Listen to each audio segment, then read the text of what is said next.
मोहम्मद गौरी का इतिहास। भारतीय इतिहास में मोहम्मद गौरी की गिनती महानतम शासकों में होती है। मोहम्मद गौरी एक निर्भीक और साहसी अफगान योद्धा था, जिसने गजनी साम्राज्य के अधीन गोर नामक राज्य पर अपना सिक्का चलाया था। वहीं भारत में तुर्क साम्राज्य की स्थापना का श्रेय भी मोहम्मद गौरी को ही दिया जाता है। मोहम्मद गौरी एक अपराजित विजेता और सैन्य संचालक भी था। मोहम्मद बिन कासिम के बाद महमूद गजनवी और फिर उसके बाद मोहम्मद गौरी ने क्रूरता के साथ भारत में लूटपाट की और आक्रमण किया। हालांकि गौरी का मकसद भारत में मुस्लिम राज्य को स्थापित करना था। इसके लिए मोहम्मद गौरी ने पूरी योजना के साथ साल 1179 से 1186 के बीच पहले पंजाब पर अपना आधिपत्य जमाया था और फिर 1179 में सियालकोट को भी अपने अधीन कर लिया था। इसके बाद अफगान शासक मोहम्मद गौरी ने पृथ्वीराज चौहान तृतीय के क्षेत्र भटिंडा पर भी जबरदस्ती अपना कब्जा जमा लिया था, जिसके चलते बाद में चौहान वंश के शासक एवं साहसी और वीर योद्धा पृथ्वीराज चौहान और मोहम्मद गौरी के बीच युद्ध हुआ था। वहीं भारतीय इतिहास में दोनों ही योद्धाओं के बीच हुए युद्ध काफी चर्चित रहे। आइए जानते हैं भारतीय इतिहास के इस महान शासक मोहम्मद गौरी के बारे में। भारतीय इतिहास के इस महान योद्धा के जन्म तिथि के बारे में कोई पुख्ता प्रमाण तो नहीं है, लेकिन कुछ महान इतिहासकार 1149 ईस्वी में घोर प्रांत अफगानिस्तान में उनका जन्म मानते थे। आपको बता दें कि मुइज़-अद-दीन मोहम्मद का जन्म शिहाब-अद-दीन के नाम से हुआ था, जो बाद मोहम्मद गौरी के नाम से प्रख्यात हुए। इतिहासकारों के मुताबिक 12वीं शताब्दी के बीच गौरी वंश का उदय हुआ। गौरी राजवंश की स्थापना गौरी के चाचा अलाउद्दीन जहांसोज ने की थी, जिसकी मौत के बाद परिवारवाद प्रथा के मुताबिक उसका पुत्र सैफुद्दीन गौरी ने राजपाट संभाला। वहीं अलाउद्दीन जहांसोज ने शहाबुद्दीन मोहम्मद गौरी और उसके भाई गियासुद्दीन को कई सालों तक कैद कर रखा था, लेकिन सैफुद्दीन ने अपने शासनकाल में इन दोनों को आजाद कर दिया था। वहीं सैफुद्दीन की मृत्यु के बाद गियासुद्दीन को शासक बनाया गया। हालांकि फिर 1173 ईस्वी में मोहम्मद गौरी को गजनी साम्राज्य के अधीन गौर राज्य का शासक बनाया गया। मोहम्मद गौरी एक अफगान योद्धा था, जिसने अपने राज्य में कई तुर्क सेवादार रखे हुए थे, जिनको गौरी ने अच्छी सैन्य और प्रशासनिक शिक्षा भी दी थी, जिसकी वजह से गौरी अपनी गुलाम तुर्क सेना का भरोसा जीतने में सफल रहा था। वहीं उसकी सेना में कई ऐसे सैनिक भी थे जो मोहम्मद गौरी के लिए अपने प्राणों की आहुति देने तक को तैयार थे। मोहम्मद गौरी ने अपने सैनिकों की मदद से अफगानिस्तान के आसपास के राज्यों में अपना अधिकार जमा लिया था और बाद में उसने गजनी को अपनी राजधानी बनाया था।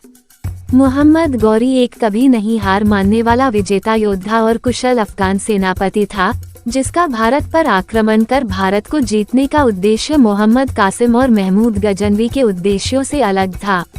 मोहम्मद गौरी न सिर्फ भारत पर लूटपाट कर भारत पर अपना सिक्का चलाना चाहता था, बल्कि उसका मुख्य उद्देश्य भारत में मुस्लिम राज्य की स्थापना करना था। इसलिए भारतीय इतिहास में तुर्क साम्राज्य का संस्थापक मोहम्मद गौरी को ही माना गया है। भारत पर अपना आधिपत्य जमाने के लिए मोहम्मद गौरी ने सबसे पहले साल 1175 में मुल्तान पर उस समय हमला किया, जब वहां शिया मत को मानने वाले करामाता शासन कर रहे थे। हालांकि गौरी ने मुल्तान पर जीत हासिल की।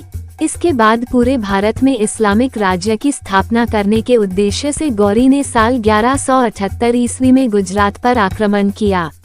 हालांकि गुजरात के शासक ने गौरी की नापाक चाल को नाकाम कर उसे गुजरात से खदेड़ दिया। ये गौरी की पहली हार थी, जिससे सबक लेकर मोहम्मद गौरी ने भारत में अपने विजय अभियान के मार्ग में परिवर्तन कर पंजाब की तरफ से भारत में अपना अधिकार जमाने के प्रयास किए। मोहम्मद गौरी ने भारत पर अधिकार करने का अपना सपना साकार करने के मकसद से साल 1179 से 1186 के बीच पंजाब पर फतह हासिल की। वहीं जिस समय उसने पंजाब पर आक्रमण किया, जब पंजाब में महमूद शासक शासन संभाल रहे थे, इस तरह गौरी ने उन्हें हराकर पंजाब पर कब्जा कर लिया। इसके बाद उसने पेशावर, सियालकोट और फिर लाहौर और भटिंडा में जीत हासिल की। इस तरह मोहम्मद गौरी ने एक के बाद एक पंजाब के ज्यादातर क्षेत्रों में अपना अधिकार जमा लिया, जिसके चलते मोहम्मद गौरी का उत्तरी भारत के मैदानी भूभागों में आगे बढ़ने के लिए रास्ता तो साफ हो गया, लेकिन मोहम्मद गोरी के राज्य की सीमा दिल्ली और अजमेर के महान शासक पृथ्वीराज चौहान के राज्य से लगी हुई थी, इसलिए भारत पर अपन अधिकार जमाने के मकसद से आगे बढ़ने के लिए गोरी को महान पराक्रमी योद्धा पृथ्वीराज चौहान से दुश्मनी मोड़ लेनी पड़ी।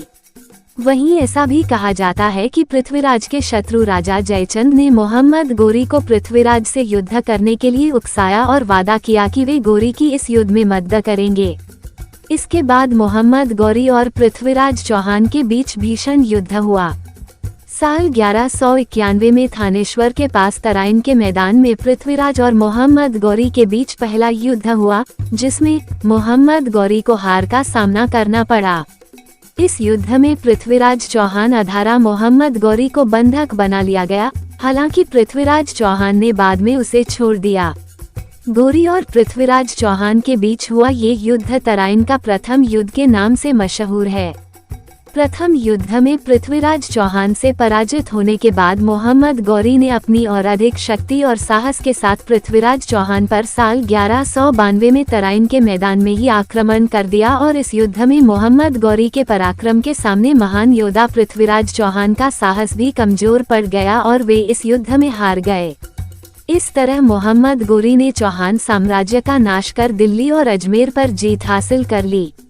वहीं तराइन के इस दूसरे युद्ध में पृथ्वीराज चौहान के सबसे भरोसेमंद सामंत और दिल्ली के तोमर शासक गोविंदराज की मौत हो गई। इस युद्ध में हारने के बाद पृथ्वीराज चौहान और मोहम्मद गोरी की मौत भी हो गई। हालांकि मोहम्मद गोरी और पृथ्वीराज चौहान की मौत के बारे में इतिहासकारों के अलग अलग मत हैं।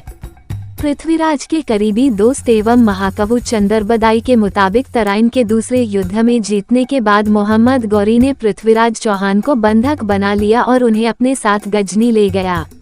इसके बाद पृथ्वीराज चौहान ने अपनी शब्दभेदी वाण की अद्भुत कला से मोहम्मद गोरी के दरबार में आयोजित तीरंदाजी प्रतियोगिता में गोरी को मार दिया और इसके बाद पृथ्वीराज चौहान और चंदबरदाई भी मारे गए।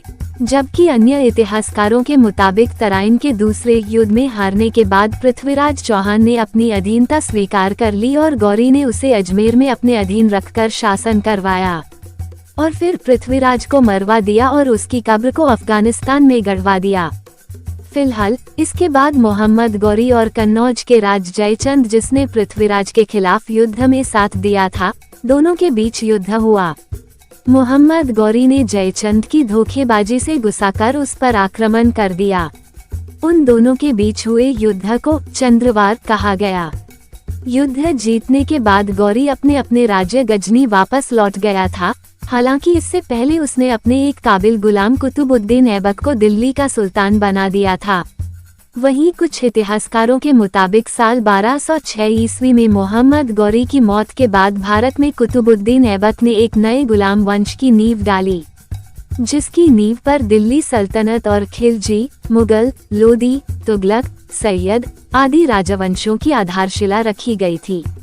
हालांकि गुलाम वंश के शासकों ने तो 1206 से 1290 तक ही शासन किया, लेकिन उनके शासन की नींव पर ही दिल्ली के तख्त पर अन्य विदेशी मुस्लिमों ने कई सालों तक राज किया, जो कि करीब 1707 ईस्वी तक औरंगजेब की मृत्यु तक चला। वहीं मोहम्मद गोरी ने अपने राज में विशेष प्रकार के सिक्के भी चलाए थे, जिनकी एक तरफ कलमा खुदा रहता था, जबकि दूसरी तरफ लक्ष्मी की आकृति बनी हुई थी। मोहम्मद गोरी की वीरता और साहस के किस्से भारतीय इतिहास में स्वर्णिम अक्षरों में लिखे गए हैं। वहीं उसे भारत में तुर्क साम्राज्य के संस्थापक के रूप में आज भी याद किया जाता है।